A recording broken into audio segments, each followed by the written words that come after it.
നമ്മൾ ഫോട്ടോഗ്രാഫേഴ്സ് എന്ന് പറഞ്ഞു കഴിഞ്ഞാൽ അവർക്ക് ഡെയിലിയാണ് പേയ്മെന്റ്സ് വാങ്ങിക്കുന്നത്. അപ്പൊ അത് ഒരു നോർമലി ഒരു 6,000 7,000 തൊട്ട് 25,000 വരെ വാങ്ങിക്കുന്ന ആൾക്കാരുണ്ട്.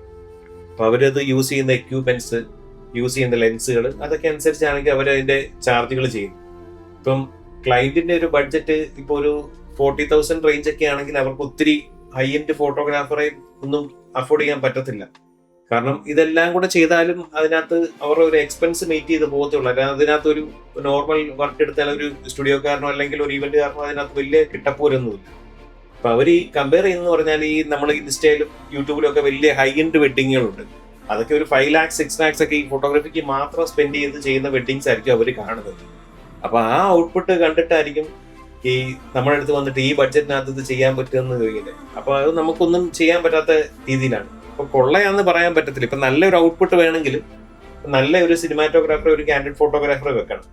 അപ്പൊ അവൻ ചിലപ്പോൾ ലക്ഷക്കണക്കിന് ലോൺ എടുത്തിട്ടായിരിക്കും ഈ ഇൻവെസ്റ്റ്മെന്റും സാധനങ്ങളും എല്ലാം വാങ്ങിച്ചുകൊണ്ട് വരുന്നത്.